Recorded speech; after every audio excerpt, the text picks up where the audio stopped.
Selamat pagi, jemaat yang dikasihi Tuhan. Selamat pagi. Kita bersyukur masih dapat beribadah kepada Tuhan, masih diberikan kehidupan oleh Tuhan.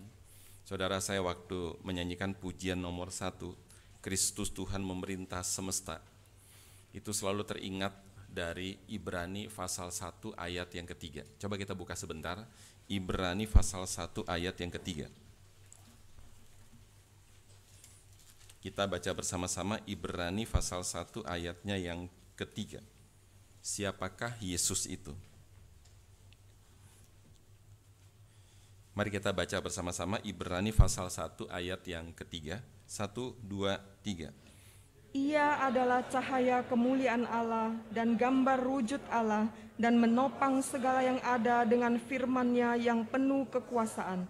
Dan setelah ia selesai mengadakan penyucian dosa, ia duduk di sebelah kanan yang maha besar, di tempat yang tertinggi. Itu ada banyak sekali tentang siapakah Yesus. Dia adalah cahaya kemuliaan Allah dan gambar wujud Allah, dan menopang segala yang ada dengan firman-Nya. Saudara, dia menopang segala yang ada dengan firman-Nya. Termasuk alam semesta ini, saudara, bisa terus ada sampai sekarang. Yang melayang-layang, tidak tabrakan, itu semua karena ditopang, itu semua karena dikendalikan oleh Kristus, saudara. Itulah salah satu segi dari ketuhanan Yesus yang penuh kuasa menopang segala yang ada. Saudara, kalau kita naik pesawat itu ya, waktu kita naik pesawat, saudara kan sering ada nonton film ya, misalnya ada teroris, maka kemudian saudara pilotnya ditembak, nah matilah pilotnya. Juga co-pilot ditembak, matilah co-pilotnya, saudara. Maka pesawat itu, saudara, itu akan apa? Akan oleng. Nah, semua yang ada di dalam itu pasti akan ketakutan luar biasa, saudara. Nah, bumi kita seperti itu, saudara, sebetulnya, yang melayang-layang. Dan kemudian kenapa bisa begitu, saudara? Karena ada yang mengendalikan, ada yang menyetir, ada yang menopang, saudara. Nah, pada waktu misalnya pesawat itu ya, pilot sama co-pilotnya ditembak mati, saudara, kemudian pesawatnya jadi oleng, wah ketakutanlah semua penumpang, saudara. Akhirnya kemudian teroris berhasil dikalahkan, tetapi pesawat tidak ada sopirnya. Bagaimana, saudara? Wah ketakutan semuanya karena pasti akan mati. Nggak lama kemudian timbul seseorang, wah saya bisa setir pesawat, dan kemudian orang semua lega sekali, saudara. Kemudian mereka tenang karena ada yang bisa menggantikan pilot, saudara. Itulah seperti itu, saudara. Bumi kita itu, kenapa bisa begitu tenang, stabil? Karena apa? Karena ada yang menopang, ada yang mengendalikan, ada yang menjaga, saudara, dengan tangan yang tidak terlihat. Saudara, siapa yang menopang dan yang mengendalikan itu semua adalah Kristus Tuhan, saudara. Ibrani pasal 1 ayat 3 itu sudah menyatakannya. Maka saudara, waktu kita menyanyikan puji-pujian, mari dengan segenap hati kita. Ya, seperti orang yang dalam pesawat sudah ketakutan luar biasa. Kemudian ketika ada satu orang berdiri, saya bisa menyetir pesawat. Maka kemudian mereka akan berkata, oh bersyukur, puji Tuhan. Ya, tentu dengan ekspresi yang sangat-sangat kuat sekali. Maka saudara, waktu menyanyikan puji-pujian, kita jiwai, kita hayati, kita renungkan. Sesudah kita mengerti, kemudian kita akan menyanyikan dengan cara yang berbeda. Doa sebelum mendengarkan firman Tuhan. Tuhan, kami bersyukur kepada Engkau, karena Engkau begitu memberkati kami, ya Tuhan. Engkau bukan saja telah menyelamatkan kami, si manusia yang berdosa, yang layaknya dihukum dan diadili oleh Tuhan, tapi Engkau mau menyelamatkan kami, Engkau mau menebus dosa kami, dan Engkau mau menanggung segala dosa-dosa kami di atas kayu salib. Engkau bukan cuma mau menyelamatkan kami, tapi Engkau juga mau, ya Tuhan, memberikan puji-pujian yang begitu indah untuk kami nyanyikan memuji Tuhan. Dan kami juga bersyukur kepada Tuhan, Engkau mau lagi berfirman kepada kami. Berfirmanlah kepada kami, ya Tuhan. Lembutkanlah jiwa kami yang sering kali terlalu kaku dan terlalu keras. Kami mohon Roh-Mu yang kudus yang berkenan melembutkannya. Kami mohon kepada Engkau dan tolonglah hamba-Mu yang menyampaikan ini. Dalam nama Kristus Tuhan kami yang telah memerintah semesta, bahkan memerintah hati kami, dan menggembalakan jiwa kami berdoa. Amin. Silakan duduk, mari kita membuka kembali dari Lukas pasal yang ke-18. Kita membaca ayat 9 hingga ayatnya yang ke-14. Lukas pasalnya yang ke-18, kita membaca dari ayat yang ke-9 hingga ayatnya yang ke-14. Melanjutkan yang minggu lalu adalah tentang perumpamaan tentang hakim yang tidak benar, yang tanda petik diganggu oleh si janda yang meminta pembenaran terus-menerus dengan tidak jemu-jemu. Kita lanjutkan di dalam perikop yang kedua juga tentang doa, dan Yesus memberikan perumpamaan. Mari kita baca dengan lebih lambat saja, kita coba perhatikan kalimat-kalimatnya, settingnya, dan sebagainya. Lukas 18 ayat 9, demikian firman Tuhan, dan kepada beberapa orang yang menganggap dirinya benar, membaca secara bertanggapan ya. Dan kepada beberapa orang yang menganggap dirinya benar dan memandang rendah semua orang lain, Yesus mengatakan perumpamaan ini. Ada dua orang pergi ke bait Allah untuk berdoa, yang seorang adalah Farisi dan yang lain pemungut cukai. Orang Farisi itu berdiri dan berdoa dalam hatinya begini, "Ya Allah, aku mengucap syukur kepadamu, karena aku tidak sama seperti semua orang lain, bukan perampok, bukan orang lalim, bukan pejinah, dan bukan juga seperti pemungut cukai ini. Aku berpuasa 2 kali seminggu. Aku memberikan 1/10 dari segala penghasilanku." Tetapi pemungut cukai itu berdiri jauh-jauh, bahkan dia tidak berani menengadah ke langit, melainkan ia memukul diri dan berkata, "Ya Allah, kasihanilah aku, orang berdosa ini." Aku berkata kepadamu, orang ini pulang ke rumahnya sebagai orang yang dibenarkan Allah, dan orang lain itu tidak. Sebab barang siapa meninggikan diri, ia akan direndahkan, dan barang siapa merendahkan diri, ia akan ditinggikan. Demikian pembacaan firman Tuhan. Saudara, di dalam perikop yang kedua dari Lukas pasal yang ke-18 ini, Tuhan Yesus kembali mengajar orang banyak tentang berdoa, saudara. Di dalam perikop yang pertama, yaitu ayat 1 sampai ayat yang ke-8, Tuhan Yesus memberikan perumpamaan kepada mereka. Ini penting, saudara, kepada mereka. Siapa mereka itu? Mereka itu adalah orang banyak dari berbagai kalangan. Ada dari kalangan agamawan, orang-orang Farisi dan ahli-ahli Taurat.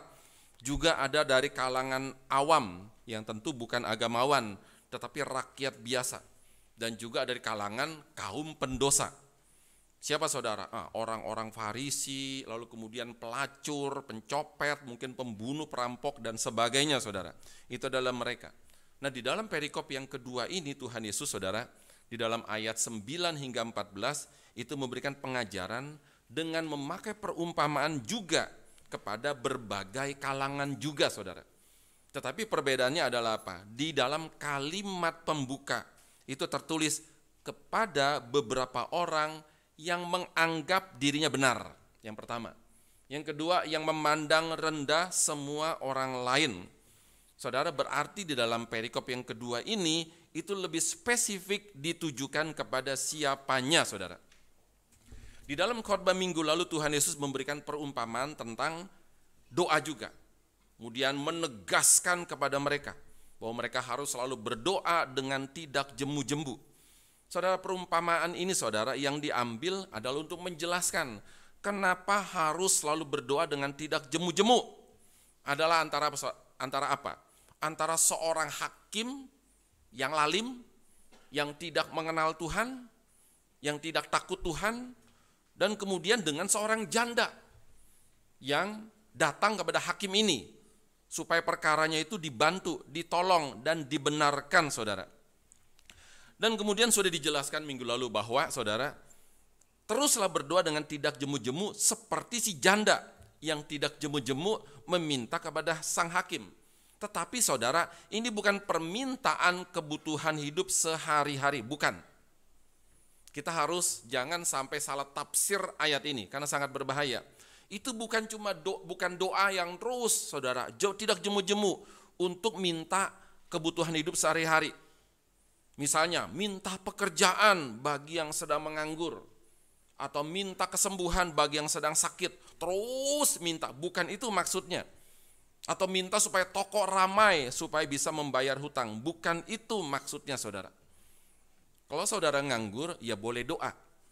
Tapi juga saudara harus apa? Harus minta hikmat, kenapa bisa nganggur. Kalau kita sakit juga saudara, boleh minta sembuh, tapi jangan lupa minta hikmat. Banyak orang sakit saudara itu disebabkan oleh karena ulah sendiri. Banyak orang menderita oleh karena ulah sendiri saudara. Maka waktu kita menderita, kita mesti apa? Minta ampun kepada Tuhan karena ulah sendiri. Makan sesuka hati, maka kolesterol naik gila-gilaan. Sudah tahu dia diabetes, makan gula gila-gilaan. Maka kemudian sakit, maka saudara harus minta apa? Minta ampun dulu kepada Tuhan. Yang kedua, minta hikmat. Kenapa bisa sebodoh ini? Kenapa tidak ikut omongan dokter? Gula mesti dibatasi. Bagian darah tinggi, garam mesti dibatasi. Ini nekat saudara. Alah, apa kata dokter? Yang penting mulut saya enak. Nggak bisa saudara. Harus minta ampun loh kepada Tuhan. Dan juga harus minta hikmat kepada Tuhan. Kalau toko sepi saudara, minta ramai kepada Tuhan, boleh saja. Tapi jangan lupa saudara, minta hikmat kepada Tuhan. Kenapa toko saya sepi? Kenapa toko sebelah ramai saudara? Jangan pikir, wah dia main dukun. Maka kemudian kita mesti main dukun juga. Tidak bisa saudara, itu urusan dia. Tapi kita harus minta hikmat kepada Tuhan. Kenapa toko dia ramai? Kenapa toko kita sepi saudara? Dan kemudian saudara, pada waktu di dalam perikop yang pertama itu saudara, itu doa atau minta dengan tidak jemu-jemu itu berkaitan dengan eskatologi. Yaitu tentang sebelum kedatangan Tuhan Yesus yang kedua kali, saudara, maka akan terjadi masa-masa penganiayaan sangat besar sekali kepada orang percaya atau kepada orang Kristen. Dan Alkitab saudara, itu sudah memberikan nubuatan akan terjadi itu. Mari kita buka di dalam Wahyu pasal yang ke-20, kita membaca dari ayat 7 hingga ayat yang ke-10. Wahyu pasal yang ke-20, kita membaca dari ayat 7 hingga ayat yang ke-10. Ini adalah nubuatan bahwa akan terjadi suatu penganiayaan sangat besar sekali sebelum Tuhan Yesus datang kembali kedua kali. Wahyu pasal yang ke-20 ayat 17 hingga ayat yang ke-7 hingga ayat yang ke-10. Mari kita baca bersama-sama. 1, 2, 3. Dan setelah masa 1000 tahun itu berakhir, iblis akan dilepaskan dari penjaranya, dan ia akan pergi menyesatkan bangsa-bangsa pada keempat penjuru bumi, yaitu Gog dan Magog, dan mengumpulkan mereka untuk berperang, dan jumlah mereka sama dengan banyaknya pasir di laut. Maka naiklah mereka ke seluruh dataran bumi, lalu mengepung perkemahan tentara orang-orang kudus dan kota yang dikasihi itu. Tapi dari langit turunlah api menghanguskan mereka, dan iblis yang menyesatkan mereka dilemparkan ke dalam lautan api dan belerang, yaitu tempat binatang dan nabi palsu itu, dan mereka disiksa siang malam sampai selama-lamanya. Saudara, iblis akan dilepaskan sesudah diikat 1000 tahun. Saudara, waktu kita dengar 1000 tahun, itu bukan secara harafiah, itu adalah secara kiasan. Karena Alkitab juga pernah berkata bahwa 1000 tahun bagi Tuhan itu seperti 1 hari. Jadi itu bukan secara harafiah saudara. Tapi yang pasti iblis akan dilepaskan nanti. Dan Alkitab mencatat saudara, sudah membuatkan berapa banyak jumlah mereka itu seperti pasir di tepi laut saudara. Berapa banyak itu? Banyaknya luar biasa saudara. Dan apa yang dilakukan oleh iblis? Iblis akan menyesatkan banyak bangsa. Menyesatkan orang-orang Kristen bahkan. Dan juga menganiaya orang-orang kudus. Dan kemudian tapi nanti iblis akan dihancurkan saudara. Maka saudara ketika berdoa, perumpamaan dari Tuhan Yesus dengan doa yang tidak jemu-jemu adalah orang yang percaya, yang meminta pembenaran saat mengalami penganiayaan yang sangat besar sekali pada akhir zaman. Dan itu bukan doa untuk kebutuhan sehari-hari saudara, tapi doa minta pembenaran kepada Tuhan. Saudara, sebetulnya zaman sekarang adalah juga disebut namanya zaman akhir zaman sekarang. Sejak kapan dimulai, saudara? Semenjak Tuhan Yesus itu naik ke sorga, dimulailah zaman akhir, saudara. Sampai kapan? Sampai nanti ketika kemudian Tuhan Yesus datang kembali kedua kali.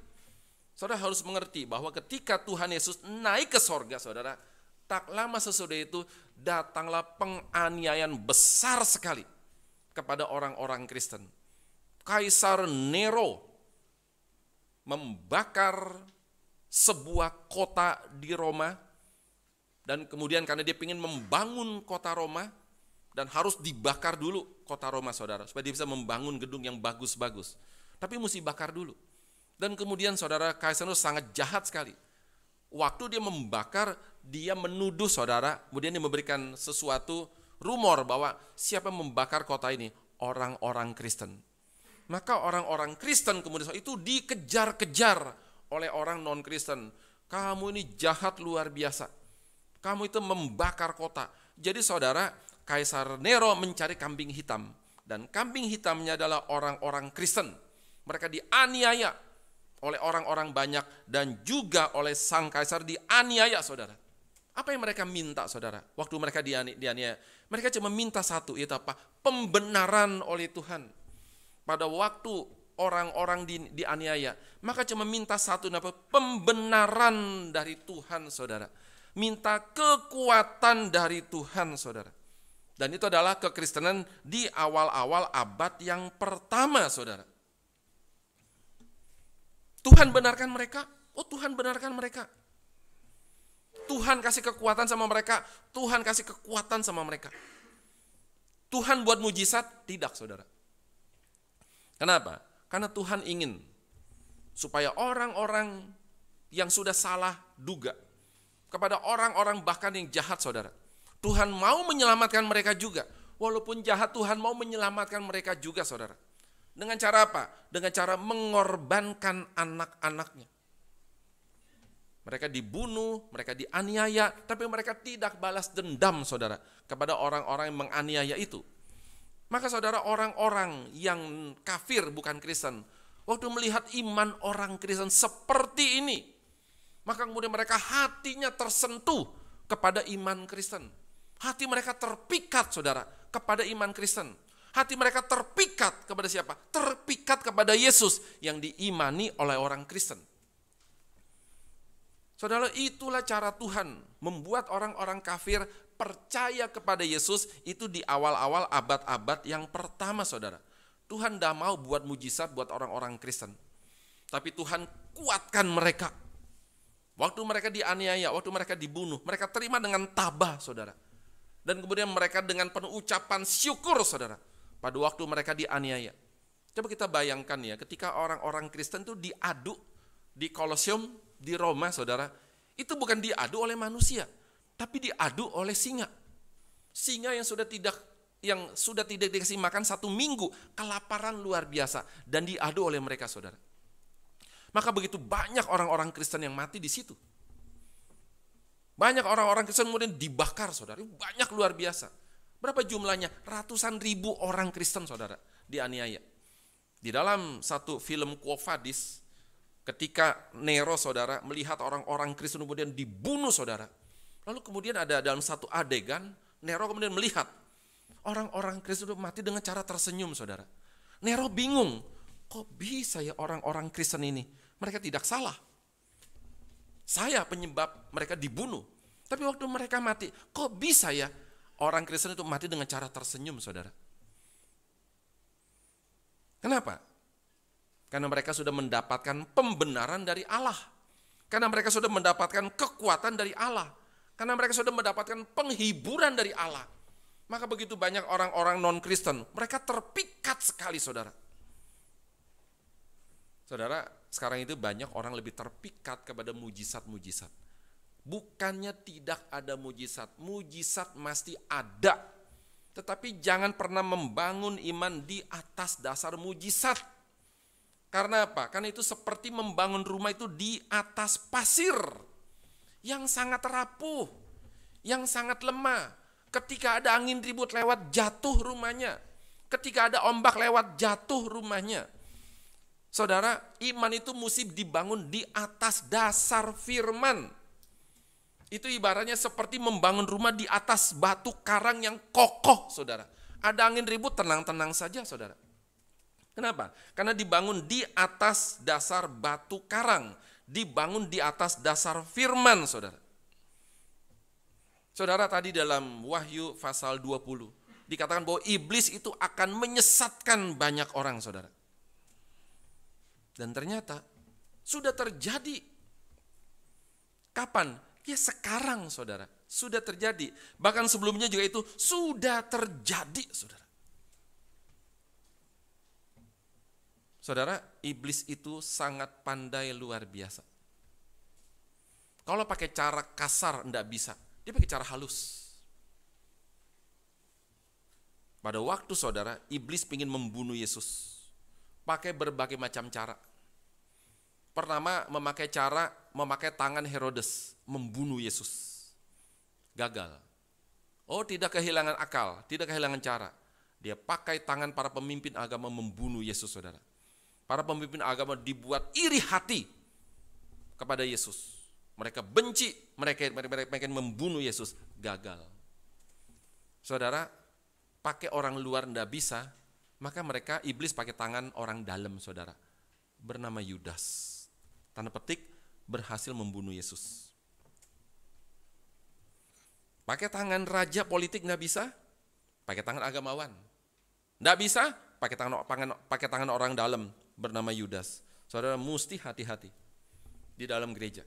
Iblis sedang mengintai kita. Iblis sedang terus, saudara, memata-matai kita. Siapa nih yang bisa menjadi anak saya, menjadi anak rohani saya, yang bisa diangkat seperti Yudas modern. Harus berhati-hati, saudara. Sekarang juga begitu banyak ajaran-ajaran, saudara, yang menyesatkan. Kalau saudara di sebuah gereja yang berani ngomong bahwa ada banyak ajaran-ajaran menyesatkan, saudara mesti bersyukur kepada Tuhan. Kenapa, saudara? Gereja-gereja yang mengajar ajaran yang menyesatkan, mereka tidak berani ngomong kalimat sekarang ada banyak ajaran yang menyesatkan. Tidak mungkin mereka berani ngomong, saudara. Tidak mungkin. Seperti Agustinus berkata, jikalau ada ajaran saya yang berlawanan sama Alkitab, buang ajaran saya. Kembali kepada Alkitab. Apa artinya, saudara? Agustinus, dia pasti sudah pikir-pikir apa yang dia baca di dalam Alkitab, yang dia tafsir, saudara, itu sudah 99,99% itu benar, saudara. Maka dia berani berkata, jikalau ada ajaran saya yang melawan Alkitab, silakan buang. Saudara, siapa di dalam gereja-gereja zaman sekarang yang berani berkata seperti Agustinus? Tidak berani, saudara. Kenapa? Waktu mereka ngomong begitu, langsung ketahuan ajaran dia banyak yang berbeda sama Alkitab. Maka pasti dibuang, saudara. Maka saudara, di dalam sebuah gereja yang kadang ada banyak teguran-teguran, ada yang mengingatkan tentang ajaran-ajaran sesat, saudara. Maka saudara harus bersyukur kepada Tuhan. Kenapa? Karena kita tidak main-main di dalam hal berkhotbah, saudara. Dan juga zaman sekarang, saudara, di dalam Indonesia ada juga penganiayaan. Tetapi tidak sebesar negara-negara seperti Pakistan atau Irak, saudara. Atau Mesir. Mereka waktu beribadah, bisa waktu-waktu loh, langsung meledak rumah ibadah, mati, hancur, berkeping-keping, saudara. Itu tubuh berserakan di mana-mana. Bisa loh, saudara. Mereka dianiaya. Maka saudara, kita juga mesti mendoakan mereka sekalian. Waktu mereka ibadah, mereka was, hidup atau mati, ada bom atau tidak, kita mesti doakan mereka, saudara. Mereka pasti sudah berdoa, Tuhan, benarkanlah kami. Kami adalah orang yang percaya kepada Engkau. Mereka minta pembenaran kepada Tuhan, saudara. Dan juga, saudara, di dalam Indonesia adalah penganiayaan, tapi tidak sehebat yang di sana. Yang adalah perusakan gereja, itu ada, saudara. Yang ada juga izin yang begitu sulit, itu juga ada, saudara. Kita di Palembang mungkin, saudara, agak lebih ringan dibanding provinsi lain. Di Cilegon mereka sejak tahun 2006 sudah minta izin gereja. Sudah berapa? Sudah 16 tahun, saudara, minta izin gereja. Tapi tidak bisa, saudara. Maka kita pun juga mesti mendoakan mereka. Ingat kepada mereka, saudara. Ada orang sesama orang Kristen yang sama-sama percaya kepada Yesus Kristus, yang sama-sama ditebus dengan darah yang sama, yang kudus, saudara. Kita juga mengingat kepada mereka, mesti mendoakan mereka, saudara. Kenapa? Karena mereka adalah orang-orang yang percaya juga. Mereka berhak membangun gereja. Mereka tidak boleh dilarang membangun gereja. Karena negara ini berdasarkan Pancasila, saudara. Dan kemudian, saudara, apa akibatnya ya, saudara ya? Jikalau kita sampai salah menafsir di dalam perumpamaan daripada perikop yang pertama, saudara. Apa yang terjadi kalau kita minta kepada Tuhan kehidupan sehari-hari, minta, dan Tuhan belum memberikan, saudara. Kemudian kita minta lagi dengan tidak jemu-jemu, dan Tuhan tidak memberikan, saudara. Apa yang terjadi? Kita pasti akan kecewa kepada Tuhan. Padahal bukan Tuhan yang bersalah, tetapi karena kita yang salah tafsir, saudara. Karena kita yang salah tafsir, bukan Tuhan yang salah. Maka menafsir dengan benar itu sangat-sangat penting sekali, saudara. Dan kemudian apabila kita minta kebutuhan hidup sehari-hari, kemudian Tuhan tidak kasih, kita minta lagi, doa dengan tidak jemu-jemu, dan kemudian akhirnya, saudara, berhasil Tuhan memberikan. Apa artinya, saudara?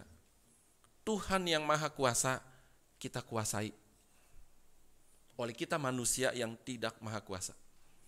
Hati-hati kalau ada orang berkata, saudara, waktu dalam doanya, jika engkau maha kuasa, maka lakukanlah sesuatu. Ya, pakai kata jika, saudara. Jika engkau maha kuasa, lakukanlah sesuatu. Manusia minta kepada Sang Maha Kuasa. Kalau Sang Maha Kuasa memberikan, saudara, apa artinya? Yang maha kuasa sekarang saya kuasai. Hati-hati, saudara.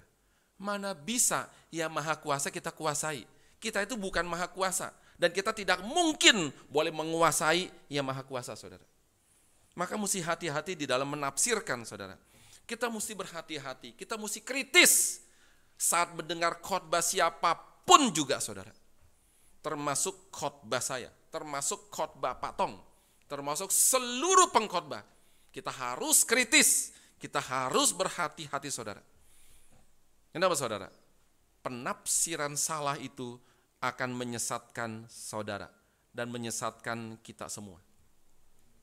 Lalu bagaimana caranya, saudara, mengetahui apakah tafsiran sebuah khotbah itu benar atau tidak benar, saudara?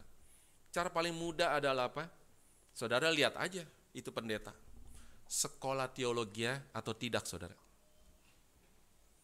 Orang sekolah teologi dibekali bagaimana cara menafsir, dibekali dengan ilmu bahasa, paling sedikit Yunani dan Ibrani, pasti dibekali, saudara.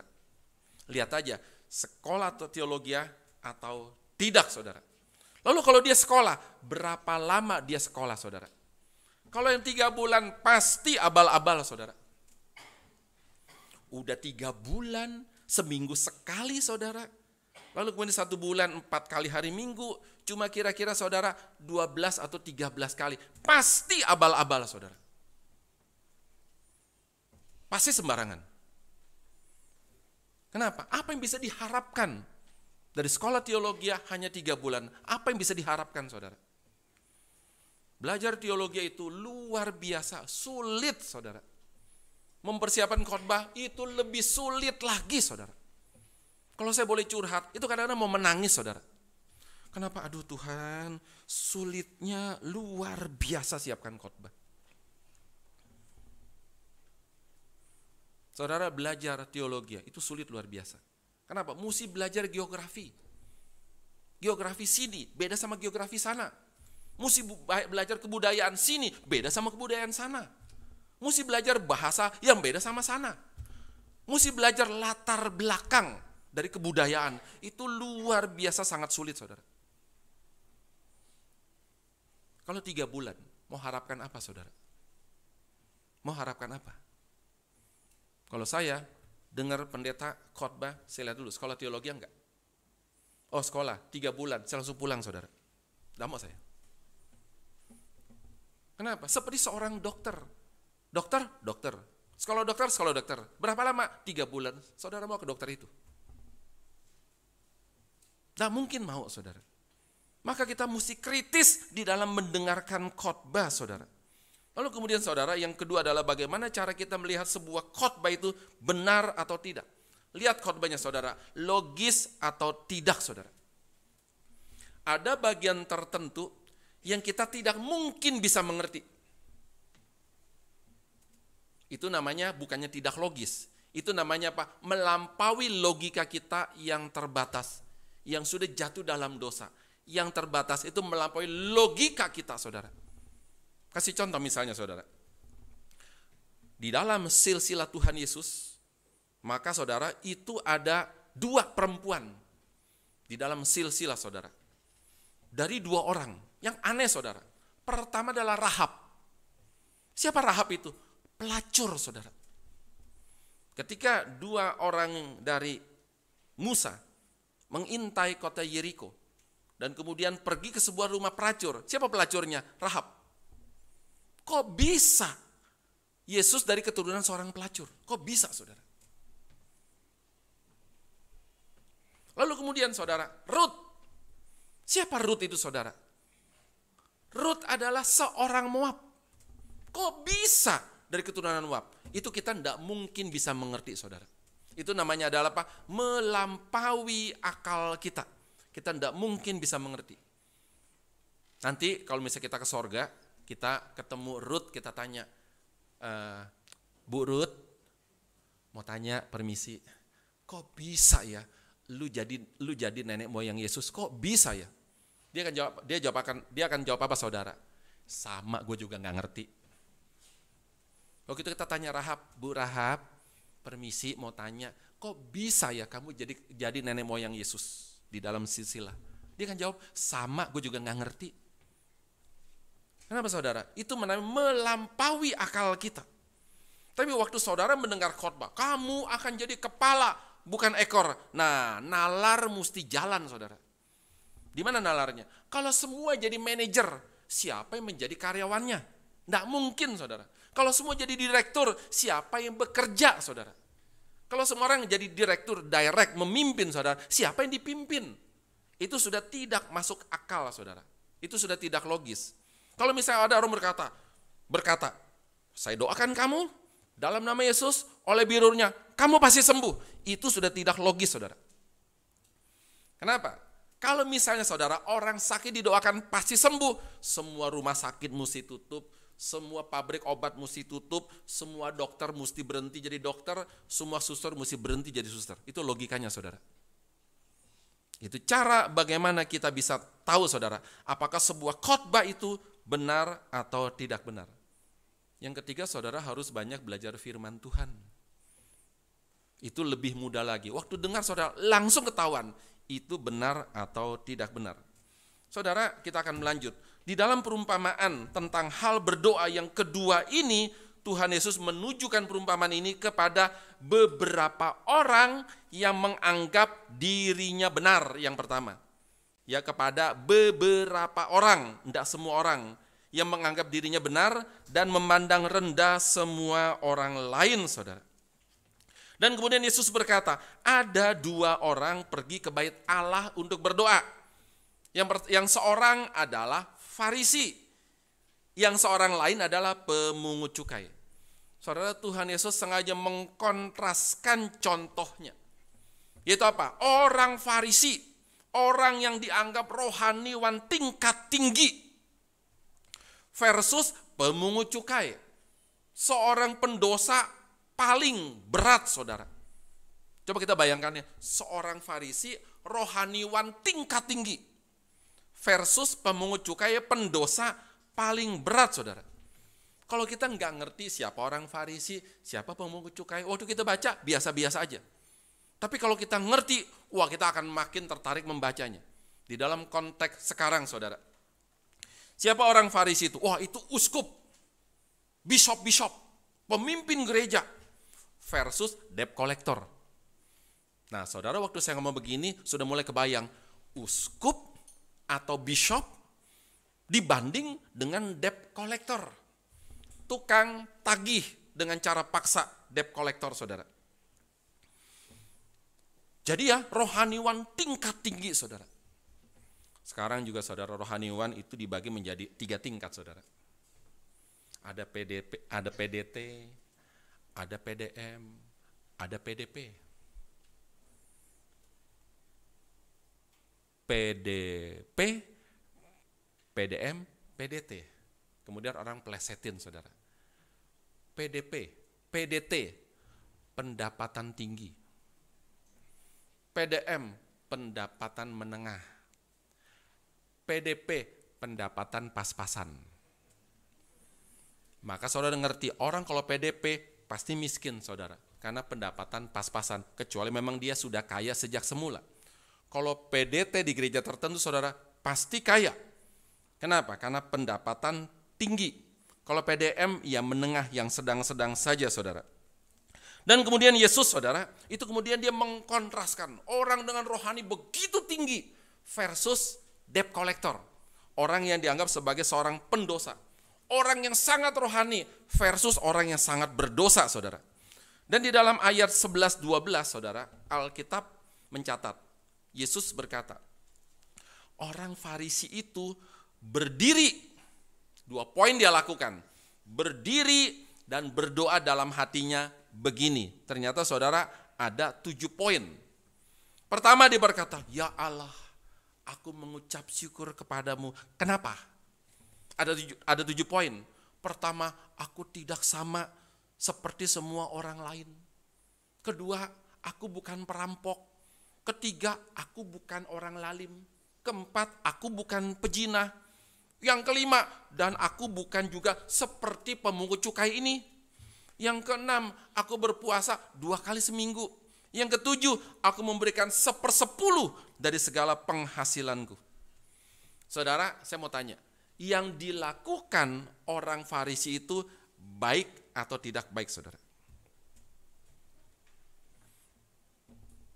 Aku bukan perampok, aku bukan pejinah, aku bukan orang lalim, aku bukan si pemungut cukai, aku puasa 2 kali seminggu, dan aku memberikan 1/10 perpuluhan dari segala penghasilanku. Saudara, yang dilakukan oleh orang Farisi itu baik atau tidak baik, saudara?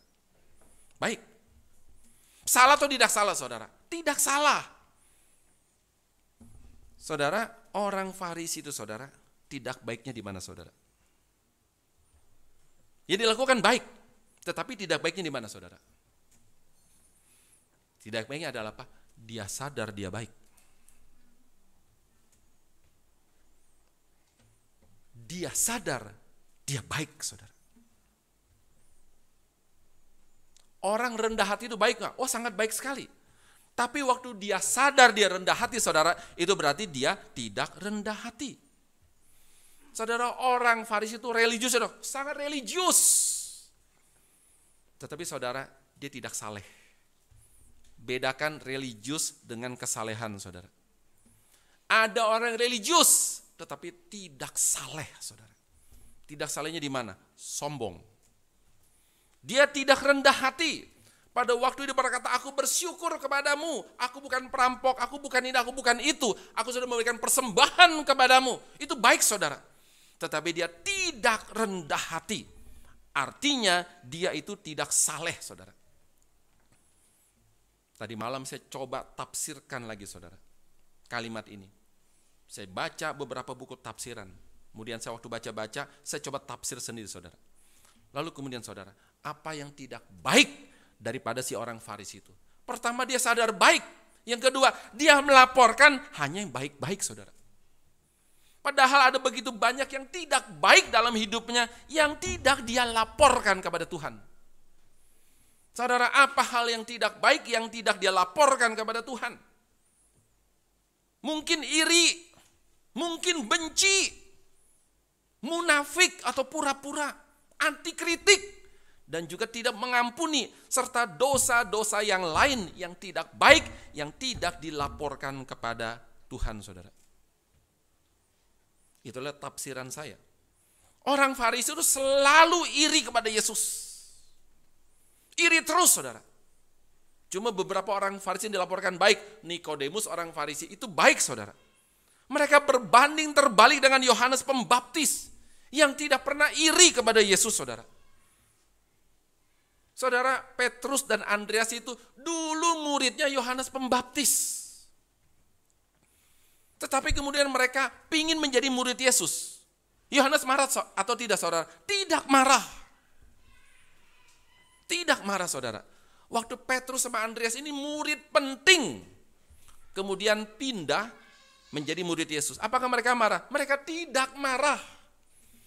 Dan bahkan Yohanes, saudara, waktu dipanas-panasin oleh murid-muridnya, guru, ini orang-orang kita, ini banyak menjadi murid-murid dia loh, maksudnya Yesus. So dipanas-panasin, saudara. Tapi apa kalimat dari Yohanes Pembaptis? Kita buka dari Yohanes pasal 3 ayat 20. Yohanes pasal yang ketiga ayat yang ke-20. Ini ayat-ayat penting, kita harus hafal, saudara. Yohanes pasal yang ketiga ayat yang ke-20. Kita membaca bersama-sama. Yohanes 3 ayat yang ke-20. 1, 2, 3. Ia harus makin besar. Yohanes pasal 30 maksud saya, mohon maaf. 30. 1, 2, 3. Ia harus makin besar, tetapi aku harus makin kecil. Itu adalah respon dari Yohanes Pembaptis. Ketika begitu banyak muridnya menjadi murid Yesus, saudara. Kalau dalam konteks sekarang, pindah gereja, saudara. Yohanes Pembaptis berkata, dia harus makin besar dan aku harus makin kecil, saudara. Kalau pendeta sekarang, dia harus makin besar, aku juga harus makin besar, saudara. Tidak punya kerendah hatian. Dia harus makin besar, aku juga harus makin besar. Tidak punya kerendah hatian seperti Yohanes Pembaptis, saudara. Yesus terkenal, aku pun juga harus terkenal. Saudara, kalau misal mendengar nama-nama seperti Benny Hinn, saudara, atau pengikutnya, coba tanya sama mereka. Mereka lebih kenal Yesusnya atau lebih kenal Benny Hinn-nya, saudara? Hati-hati juga kalau saudara mendengar nama pendeta Stephen Tong. Hati-hati juga. Saudara lebih kenal Yesusnya atau lebih kenal Stephen Tong-nya, saudara? Saudara harus berhati-hati. Kalau saudara lebih kenal Stephen Tong-nya, berarti saudara sudah mendewakan seorang manusia bernama Stephen Tong. Tidak boleh, saudara. Kita ingat Patong, dan jangan lupa kita harus lebih ingat kepada apa yang diberitakan oleh Patong, yaitu Yesusnya, saudara. Dan kemudian saudara, orang-orang Farisi itu begitu sangat munafik.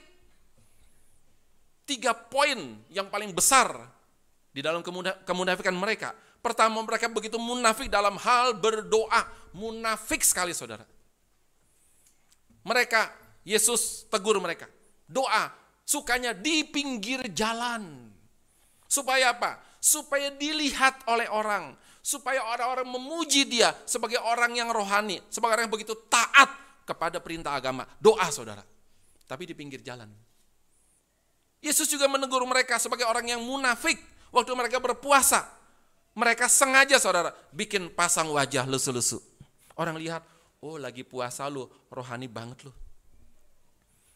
Yang ketiga, saudara, waktu mereka memberikan pertolongan atau waktu mereka bersedekah, Yesus tegur mereka.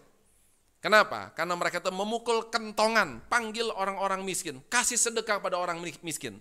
Yesus tegur mereka.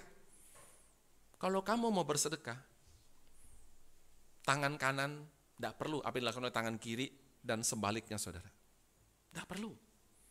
Itulah tentang kemunafikan mereka. Dan begitu banyak sekali, saudara, hal-hal yang jahat, yang tidak baik, yang tidak dilaporkan kepada Tuhan.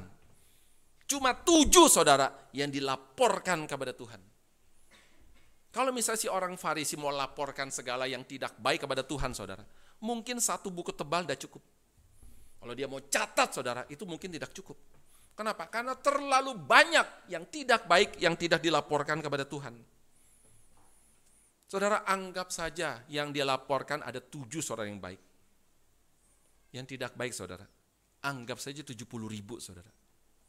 Jangan-jangan 700.000. Jangan-jangan 7 juta, saudara, yang tidak baik, yang tidak dilaporkan. Kita bandingkan sekarang. 7 dibanding 7 juta. Berarti 1 per 1 juta. Berarti 0,00001, saudara. Apa artinya sama dengan 0, saudara? Maka sudah sangat tidak adil sekali. Waktu kemudian dia laporkan, oh aku melakukan ini, aku bukan itu, saudara. Orang Farisi itu bukan sedang berdoa. Dia sedang memamerkan dirinya kepada Tuhan, saudara. Pameran, ini loh Tuhan, betapa baiknya saya, betapa hebatnya saya. Sedang pamer diri, saudara. Saudara, Tuhan benci sekali dengan orang yang suka memamerkan diri, saudara. Jangankan Tuhan loh, manusia juga benci, saudara, sama orang yang suka pamer-pamer, saudara. Apa enggak boleh beli barang mewah? Boleh, saudara, boleh. Kalau ada uang, silakan. Jika tidak ada uang, jangan memaksakan diri, saudara.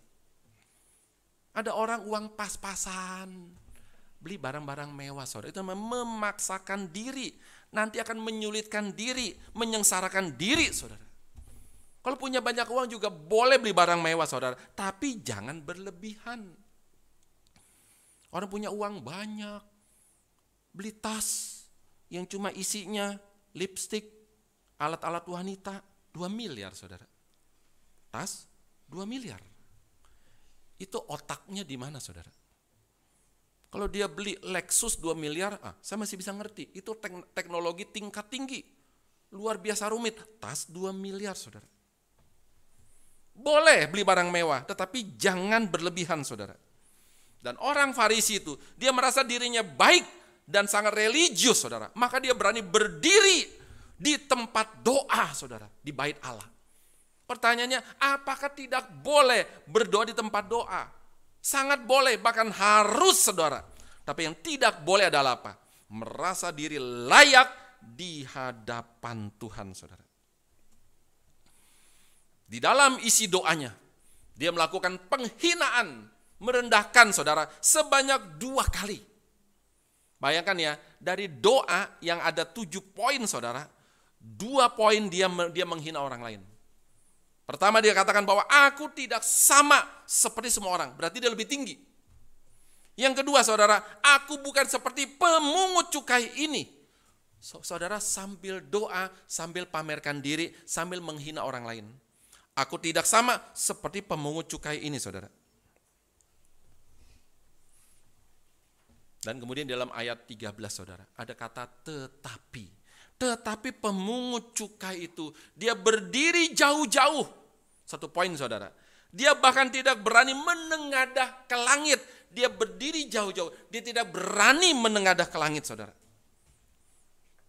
Apa yang dia lakukan? Melainkan dia memukul diri dan berkata, ya Allah, kasihanilah aku orang berdosa ini, saudara. Saudara, kita bandingkan apa yang dilakukan oleh si orang Farisi dengan si pemungut cukai, sama-sama di bait Allah. Yang satu berdiri jauh-jauh. Kenapa? Karena tahu tidak layak, saudara. Lalu tidak berani menengadah ke langit, karena memang takut, saudara. Kenapa? Dia sedang berhadapan dengan Tuhan Sang Maha Tinggi, Sang Maha Suci, saudara, Sang Maha Tahu.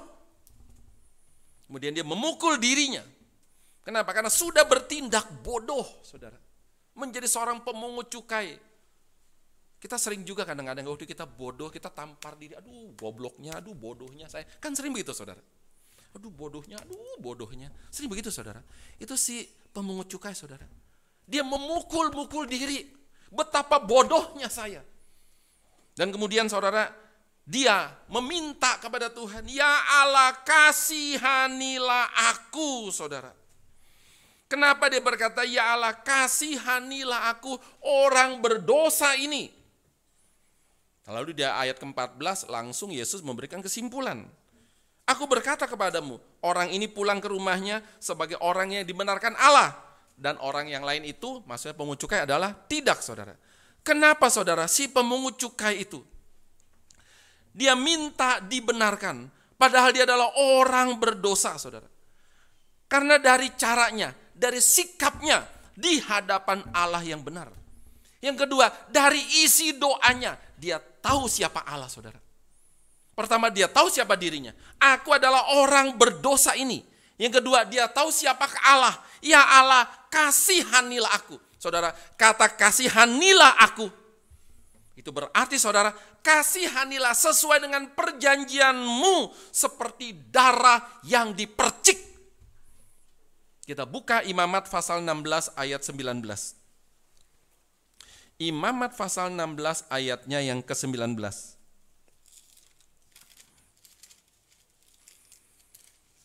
Imamat pasal 16 ayat yang ke-19. Ini kita pernah bahas ini di dalam kelas PA. Kita baca bersama-sama Imamat pasal 16 ayat yang ke-19. 1, 2, 3. Kemudian ia harus memercikkan sedikit dari darah itu ke mezbah itu dengan jarinya 7 kali dan mentahirkan serta menguduskannya dari segala kenajisan orang Israel. Saudara, si pemungut cukai itu ngerti siapakah Tuhan, saudara. Dan ngerti, saudara, waktu itu berkata, kasihanilah aku sesuai dengan perjanjianmu seperti darah yang dipercik. Ketika darah dipercik, maka dosaku diampuni. Yang satu lagi, saudara, kita lihat dari Mazmur 119 ayatnya yang ke-58. Mazmur pasal yang ke-19, 119, kita baca ayatnya yang ke-58. Ini adalah Mazmur yang terpanjang, saudara. Mazmur 119 ayatnya yang ke-58.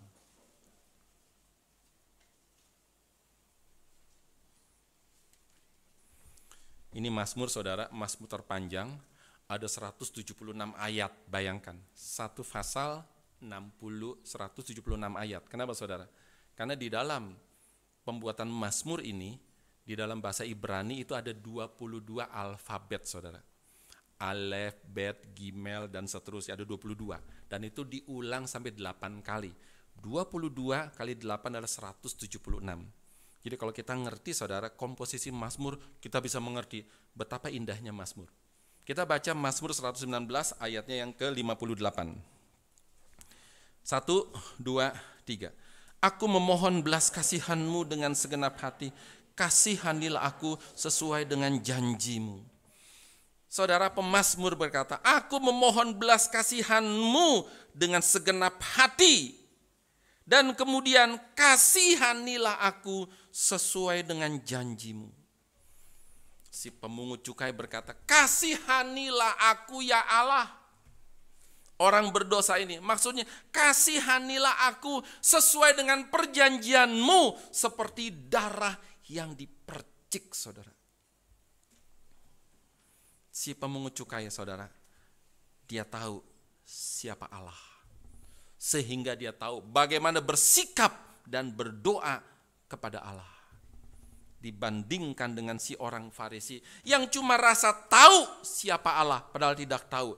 Sehingga dia, waktu dia berdoa, dia salah bersikap dan salah ngomong kepada Allah, saudara. Saudara, Tuhan itu, saudara, itu tidak melihat loh kepada kebaikan kita, Anda melihat, saudara. Tuhan itu melihat kepada kebaikan Kristus. Tuhan tidak pernah melihat kebaikan kita. Kenapa? Karena kita terlalu banyak jahat-jahatnya, saudara. Kalau Tuhan melihat kebaikan kita, jijik, saudara. Maka Tuhan itu, saudara, bagaimana cara menyelamatkan kita? Tuhan itu melihat, Bapa melihat kepada kebaikan anak.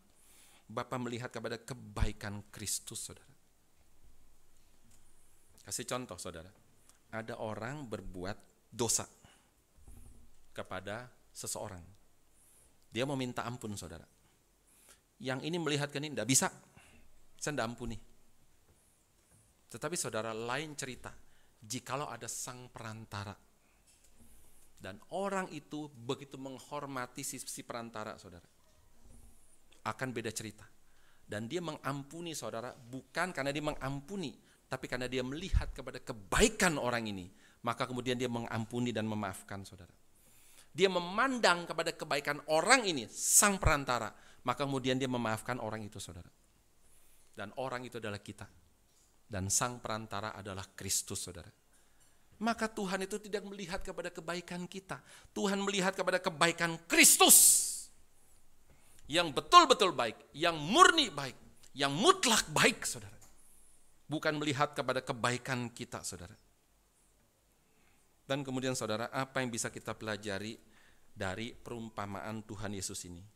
Orang Farisi dan pemungut cukai. Saudara, berhati-hatilah saudara. Kita semua sangat mungkin bisa menjadi si orang Farisi yang merasa diri benar karena sudah menjalankan perintah Tuhan, saudara. Yang suka merendahkan orang lain, saudara. Yang suka menghina orang lain. Sangat mungkin kita menjadi orang Farisi. Dan saudara, sebaliknya, kita semua mesti hati-hati. Kita semua, saudara, sangat sulit bisa menjadi seperti si pemungut cukai, saudara.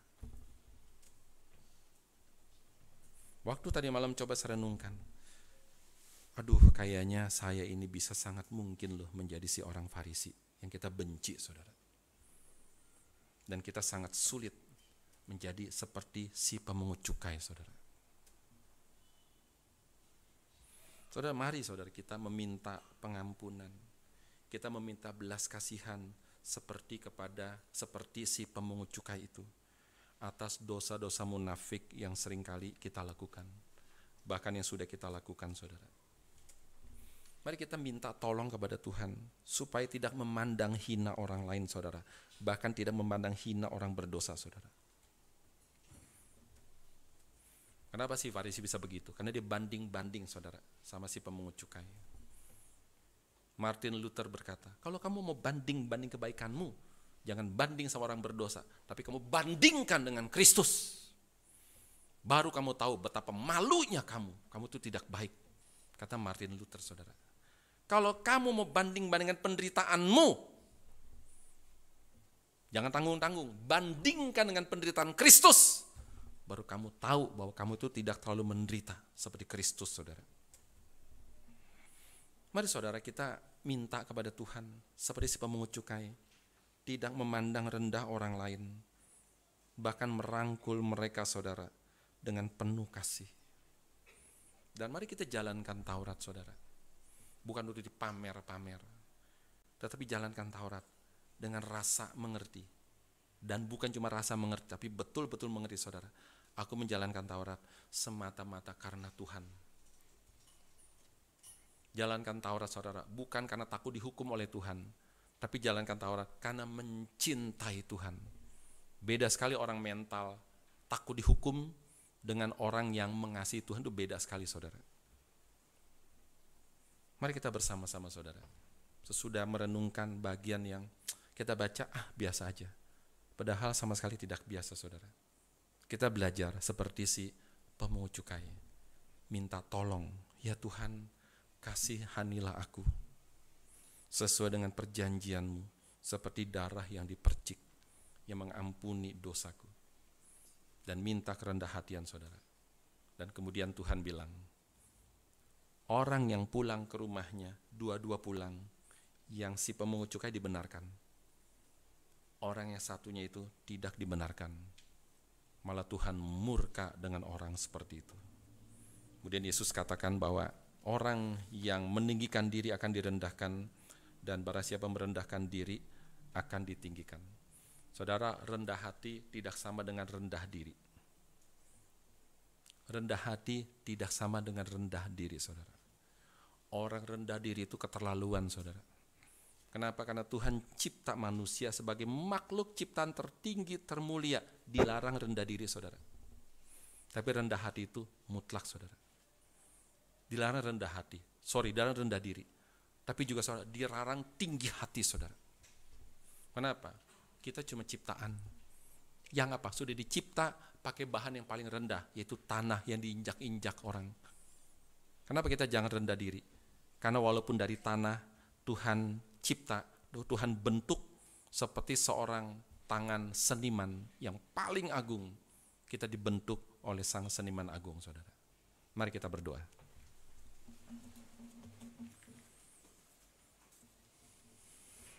Tuhan, kami sekali lagi bersyukur kepada Engkau, karena Engkau adalah Tuhan yang terus begitu baik kepada kami, memberikan firman kepada kami, dan juga mengoreksi hidup kami, agar kami jangan melenceng ke kiri atau ke kanan. Kiranya Tuhan terus berbelas kasihan lagi kepada kami, karena kami adalah orang berdosa, yang sudah Tuhan tebus, yang Kau sucikan. Dan ampunilah kami ya Tuhan jikalau kami terus masih sering melakukan dosa. Biarlah kiranya Tuhan tolong kami untuk merendahkan diri di hadapan Tuhan, tahu diri di hadapan Tuhan, memohon pengampunan dari Tuhan, dan kiranya Tuhan berkenan ampuni kami. Inilah doa kami yang sangat sederhana, sesederhana dari seperti si pungut cukai. Kami berdoa di dalam nama Tuhan Yesus. Amin.